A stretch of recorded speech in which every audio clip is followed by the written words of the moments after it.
आंध्र प्रदेश और तमिलनाडु के दौरे पर रहेंगे। वहीं सुबह 10 बजे पीएम मोदी आंध्र प्रदेश के पटपर्ती में सत्य साई बाबा के मंदिर और महासमाधि पर जाकर श्रद्धांजलि अर्पित करेंगे। इसके बाद वे सत्य साई बाबा के शताब्दी समारोह कार्यक्रम में शामिल होंगे। इस दौरान प्रधानमंत्री मोदी एक स्मारक सिक्का और डाक टिकटों का सेट जारी करेंगे, जिसमें साथ ही कार्यक्रम में मौजूद लोगों को भी संबोधित करेंगे प्रधानमंत्री नरेंद्र मोदी। जिसके बाद पीएम मोदी तमिलनाडु के कंट्रीब्यूटर जाएंगे और जहां पर वे दोपहर करीब 1:30 बजे south India natural farming summit 2025 का उद्घाटन करेंगे। इसी दौरान पीएम किसान योजना की 21वीं किस्त भी जारी की जाएगी, जिससे देश भर के करीब 9 करोड़ से ज्यादा किसानों को इसका फायदा मिलेगा। इस योजना के तहत छोटे और सीमांत किसानों को 2-2 हजार रुपए की 3 किस्तें साल में दी जाती है। ये राशि लाभार्थियों के बैंक खातों जमा कर दी जाती है। इस कार्यक्रम में वीडियो कॉन्फ्रेंसिंग के जरिए राजस्थान के मुख्यमंत्री भजनलाल शर्मा भी जुड़ेंगे। वहीं राजस्थान के 67,62,हजार किसानों के खातों में 1,332 करोड़ की राशि दी जाएगी। यहां भी पीएम मोदी का संबोधन होगा। वहीं south India natural farming summit 2025 का आयोजन 19 से 21 नवंबर तक किया जाएगा। इसे Tamil Nadu natural farming stakeholder forum की ओर से आयोजित किया जाएगा, जिसमें इस समिट में किसानों और ग्रामीण उद्यमियों के लिए बाजार से जुड़ने के अवसर भी बनाए जाएंगे। साथ ही जैविक खाद, कृषि प्रसंस्करण, इको फ्रेंडली पैकेजिंग और स्वदेशी तकनीकी से जुड़ी इनोवेशन के बारे में भी बताया जाएगा। तो कार्यक्रम में तमिलनाडु, पुडुचेरी, केरल, तेलंगाना, कर्नाटक और आंध्र प्रदेश के 50,000 से ज्यादा किसान, नेचुरल फार्मिंग एक्सपर्ट, वैज्ञानिक और कृषि से जुड़े लोग शामिल होंगे। तो आपको बता दें, प्रधानमंत्री आंध्र प्रदेश में सत्य साई बाबा की शताब्दी समारोह में शामिल होंगे, जिसमें स्मारक सिक्का और डाक टिकटों का सेट जारी होगा।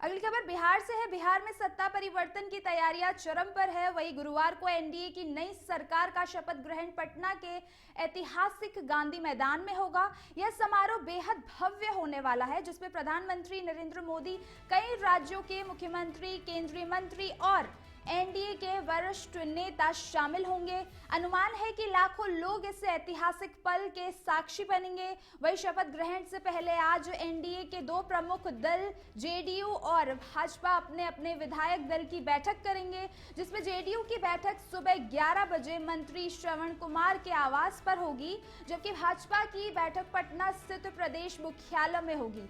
इन बैठकों के बाद विधानसभा के सेंट्रल हॉल में एनडीए विधायक दल की संयुक्त बैठक की जाएगी, जिसमें नीतीश कुमार को औपचारिक रूप से नेता चुना जा सकता है। तो इसके बाद नीतीश कुमार राज्यपाल को अपना इस्तीफा सौंपेंगे, साथ ही सरकार बनाने का दावा भी पेश कर सकते हैं।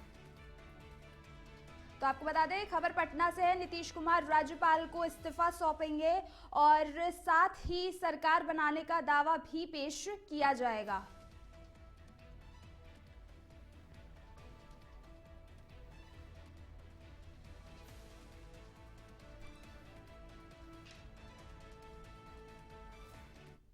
भजनलाल कैबिनेट की अहम बैठक आज होगी, जिसमें शाम 4 बजे सीएम भजनलाल शर्मा की अध्यक्षता में यह बैठक की जाएगी। कैबिनेट बैठक में रखे जाएंगे अनेक महत्वपूर्ण प्रस्ताव, जिसमें ग्लोबल कैपेबिलिटी सेंटर संबंधित प्रस्ताव का अनुमोदन किया जाएगा, जिसमें जन विश्वास बिल का प्रस्ताव कल की बैठक में रखे जाने को टाला गया है, जिसमें लगभग 12 पुराने कानूनों के अनावश्यक प्रावधानों को हटाने से संबंधित ये बिल की जो जानकारी है वो इस बैठक में की जाएगी। आगामी विधानसभा सत्र में यह बिल पास कराया जाएगा और अब इस प्रस्ताव के आगामी 26 तारीख की प्रस्तावित कैबिनेट में रखे जाने की संभावना बताई गई है, जिसमें आगामी विधानसभा सत्र में यह बिल जो है उस पर चर्चा होगी, बिल पास कराया जाएगा। वही भजनलाल कैबिनेट की बैठक में शामिल होंगे और शाम 4 बजे सीएम भजनलाल शर्मा की अध्यक्षता में यह बैठक की जाएगी।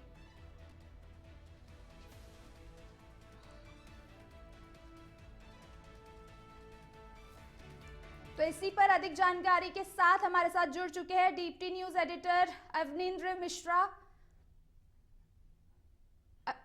अवनींद्र, इस पर क्या खास जानकारी? जी बिल्कुल, अभी जिस प्रकार आज मुख्यमंत्री का व्यस्त कार्यक्रम रहने वाला है, उसी क्रम में शाम को 4 बजे कैबिनेट की बैठक में प्रस्तावित की गई है और इस बैठक में कई महत्वपूर्ण मसलों पर चर्चा होगी। खासकर ग्लोबल कॉम्पेटिबिलिटी सेंटर को लेकर यहाँ पर चर्चा होगी। कई और मुद्दे हैं, जैसे एग्रो फॉरेस्ट्री पॉलिसी जो काफी समय से लंबित है, उसको लेकर भी यहाँ पर चर्चा होगी। उम्मीद की जा रही है कि आज कैबिनेट की चर्चा के बाद उस नीति को, एग्रो फॉरेस्ट्री पॉलिसी को लागू करने का फैसला कर लिया जाएगा। ये बैठक बहुत महत्वपूर्ण हो जाती है क्योंकि इस बैठक से आने वाले दिनों में जो पीआरडी मतलब प्रवासी राजस्थानी दिवस होने वाला है, जिसको लेकर मुख्यमंत्री काफी उत्साहित है और मुख्यमंत्री द्वारा सतत बैठकें की जा रही है। आज शाम को भी प्रवासी राजस्थान दिवस की बैठक करनी है, तो उसके अंदर हम जो विदेशों में रहने वाले भारतीय राजस्थानी है, जो दूसरे शहरों में प्रदेश के बाहर रहने वाले राजस्थानी है, उनसे निवेश आमंत्रित करें। तो जाहिर तौर पर फिलहाल जो राजस्थान सरकार का फोकस है वह प्रदेश को निवेश उन्मुखी, औद्योगिकरण उन्मुखी बनाने का है और ऐसे में आवश्यक होगा कि एक मजबूत नीति ढांचा जो है, एक मजबूत इंफ्रास्ट्रक्चर जो आधारभूत सुविधाएं हो, नीतियां सशक्त हो, ये प्रदान की जाए। और कैबिनेट की बैठक इसलिए महत्वपूर्ण हो जाती है क्योंकि उन तमाम इंफ्रास्ट्रक्चर को बिल्डअप करने के लिए, जैसे ग्लोबल कॉम्पेटिबिलिटी सेंटर है या एग्रो फॉरेस्ट्री पॉलिसी जो है, तो इससे नीति और आधारभूत ढांचा दोनों के ऊपर चर्चा होगी। साथ ही साथ जो अन्य मुद्दे हैं वह भी उसके आ सकते हैं। हालांकि कुछ मुद्दे जैसे तो उनको लेकर भी आने वाले दिनों में कैबिनेट में और फैसले होने की। तो आज शाम को 4 से 5 कैबिनेट की बैठक होगी, जिसके बाद 5 से 6 बजे मंत्री परिषद की यानी काउंसिल ऑफ मिनिस्टर्स की बैठक होगी और जाहिर है देखने की बात है कि इसमें कुछ महत्वपूर्ण फैसले आज द्वारा घोषित किए जा सकते हैं। जी अवनींद्र, जैसे कि 2047 में जो रोड मैप जारी हुआ है, क्या उस पर खास चर्चा हो सकती है? क्योंकि इस जन विश्वास बिल का जो प्रस्ताव है उसको भी टाला गया है अभी कुछ दिनों के लिए। तो जो 2047 का जो रोड मैप है उसको भी क्या इस बैठक में चर्चा के दौरान किया जाएगा? इस पर कोई खास जानकारी? 2047 का जो रोड मैप है वह एक जिसे हम कह सकते हैं कि लाइट हाउस की तरह सरकार को दिशा दिखाने वाला है। वह सतत तरीके से दिशा दिखा रहा है, तो उसकी रोशनी में ही सारे कार्य हो रहे हैं और जो उसके दिशा में बढ़ते हुए ही की जा रही है। जिस आपने बिल की बात की जिसे डाला गया, ये एक बहुत महत्वपूर्ण बिल है और इसके माध्यम से ऐसे कानून जो कि अब असंगत हो चुके हैं, समय के बदलाव के साथ अब उनकी आवश्यकता नहीं रही और अनावश्यक रूप से वह जो है कानूनी पेचीदगियां पैदा करते, तो ऐसे कानूनों को हटाने की सतत प्रक्रिया जो है वह पहले प्रधानमंत्री नरेंद्र मोदी द्वारा केंद्र सरकार से और उन्हीं के अनुकरण में राज्य सरकारों द्वारा की जा रही है। तो ऐसे में जो कानून व्यवस्था है उसको और सुगम बनाना, उसके अंदर से जो मतभेद जो है, जो आपसी टकराव वाले कानून है, उनको हटाने की प्रक्रिया की जाएगी। तो ये विधि सुधार का एक लंबा प्रक्रिया है और जाहिर तौर पर इस बार उसको बिल्कुल नहीं रखा जाएगा।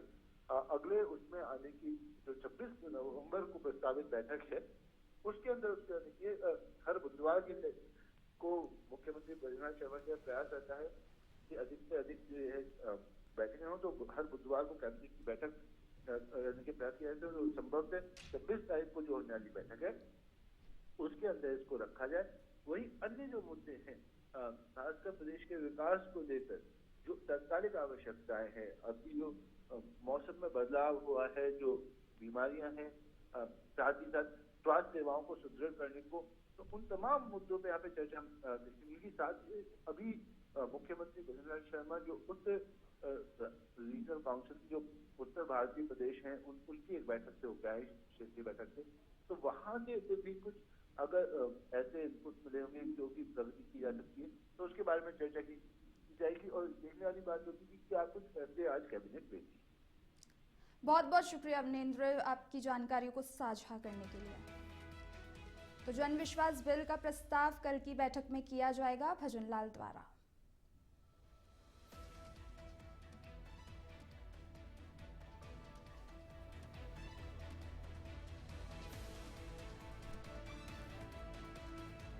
से है लेबनान में इजराइल का बड़ा हवाई हमला हुआ, जहां पर इजराइल के हमले में 13 लोगों की मौत हो गई। वहीं इजराइल ने हमास के ठिकानों पर यह हमला किया है। फिलिस्तीनी शरणार्थी शिविर के पास यह हमला हुआ था, जिसमें दक्षिणी लेबनान में इजराइल ने स्ट्राइक की है। तो आपको बता दें कि दक्षिण लेबनान में इजराइल की बड़ी स्ट्राइक देखी गई, जिसमें 13 लोगों की मौत हो गई। और वही इजराइल ने हमास पर बड़ा हमला करते हुए जिस दौरान 13 लोगों की मौत हो गई और इजराइल ने हमास के ठिकानों पर यह हमला किया और फिलिस्तीनी शरणार्थी शिविर के पास यह हमला हुआ है।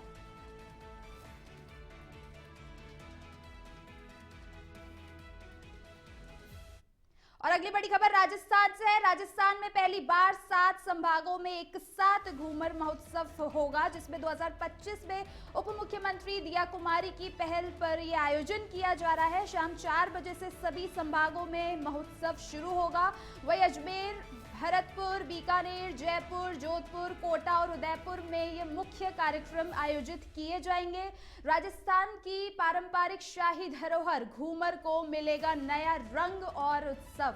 वही पर्यटन आयुक्त रुक्मणी रियाड ने बताया कि घूमर राज्य की सांस्कृतिक पहचान का प्रतीक है, जिसमें युवा पीढ़ी और महिलाओं में पारंपरिक नृत्य को लोकप्रिय बनाने का उद्देश्य दिया गया है। तो आपको बता दें दिया कुमारी द्वारा इस आयोजन को प्रस्तावित किया गया, जहां पर घूमर से शामिल होने अजमेर, भरतपुर, बीकानेर, जयपुर, जोधपुर, कोटा और उदयपुर में मुख्य कार्यक्रम किए जाएंगे। वहीं राजस्थान की पारंपरिक शाही धरोहर घूमर को एक बड़ा उत्सव के तौर पर मनाया जाएगा।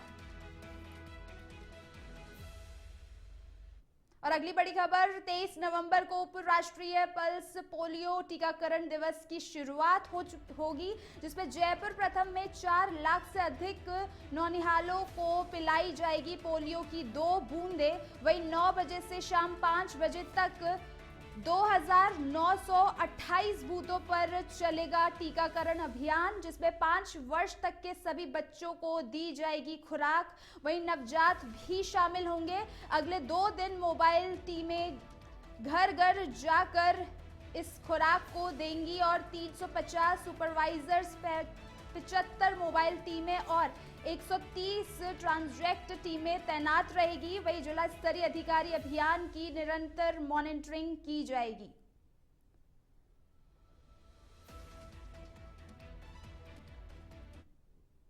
अगली बड़ी खबर का रुख कर लेते हैं। मेडिकल कॉलेजों में भोजन व्यवस्था को लेकर बड़ा फैसला किया गया है, जिसमें मेडिकल कॉलेजों में छात्रों को अब स्वच्छ, पौष्टिक और किफायती भोजन मिलेगा। और राज्य के सभी सरकारी मेडिकल कॉलेज में मेस कैंटीन व्यवस्था अनिवार्य रूप से लागू की जाएगी। वही भोजन गुणवत्ता, स्वच्छ व सही कीमतों के लिए 12 सूत्रीय दिशा निर्देश जारी किए जाएंगे, जिसमें छात्र नेतृत्व वाली समिति मेन्यू, दरें और संचालन पर निगरानी रखी जाएगी। कैंटीन कर्मचारियों के लिए अनिवार्य प्रशिक्षण और स्वस्थ प्रमाण पत्र जरूरी होगा, जिसमें नियम तोड़ने पर दंड, अनुबंध रद्द करने तक की कार्रवाई की जा सकती है। तो ग्रामीण मेडिकल कॉलेज में कैंटीन को सब्सिडी व अतिरिक्त संसाधन दिए जा सकते हैं।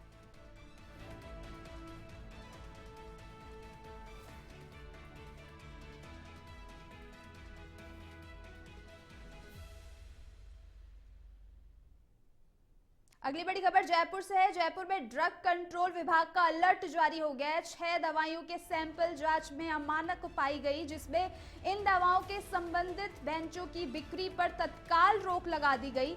दर्द और तेज बुखार में दी जाने वाली पैरासिटामोल भी इसमें शामिल है। वही हार्ट व बीपी मरीजों द्वारा उपयोग की जाने वाली दवाइयां भी अमानक मानी गई। एंटीबायोटिक और एंटीफंगल मेडिसिन के लिए सैंपल भी फेल पाए गए हैं, जिसमें विभाग ने मेडिकल स्टोर्स को बैच तुरंत शेल्फ से हटाने के निर्देश दिए और मरीजों से अपील की है कि संबंधित दवा खरीदने से पहले बेंच नंबर जरूर जांचें, जिससे उन्हें कोई भी बीमारी ना हो सके।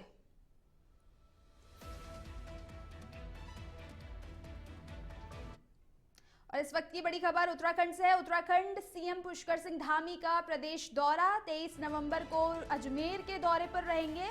वही 23 नवंबर को सुबह 10:45 बजे अजमेर पहुंचेंगे, जहां किशनगढ़ एयरपोर्ट पर पुष्कर सिंह धामी उतरेंगे और 11:30 बजे पुष्कर स्थित ब्रह्मा मंदिर में दर्शन करने का कार्यक्रम शुरू होगा। दोपहर 12:15 बजे पुष्कर सिंह धामी उत्तराखंड आश्रम में कार्यक्रम में भी शामिल होंगे। वहीं दोपहर 2 बजे उत्तराखंड आश्रम से होंगे किशनगढ़ एयरपोर्ट के लिए रवाना।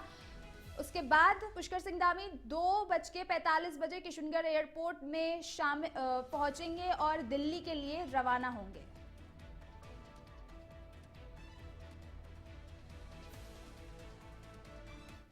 और अगली बड़ी खबर दिल्ली से है। दिल्ली में 19 जगहों पर ईडी की छापेमारी। वही अल-फलाह से जुड़े लोगों के ठिकानों पर रेड जारी किया गया पुलिस द्वारा। वही छापेमारी में 48 लाख से ज्यादा नकदी बरामद हुए हैं, जिसमें कई डिजिटल उपकरण और दस्तावेज बरामद किए गए। समूह की कई फर्जी कंपनियों को भी पहचान लिया गया है। वही समूह की कई फर्जी कंपनियों को पहचानने के बाद इस पर बड़ी कार्रवाई की गई है।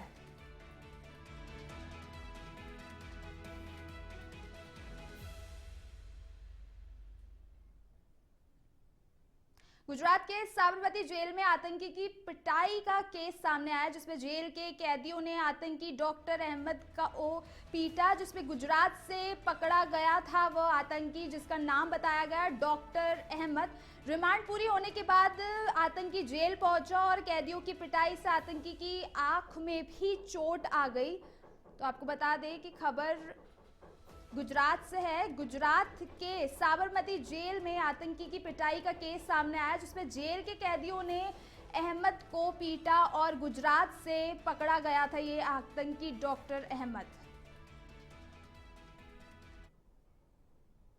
खबर जयपुर से है। जयपुर के विद्याधर नगर स्टेडियम में घूमर 2025 का भव्य आयोजन होने वाला है, जिसके लिए तैयारियां तेजी से चल रही है।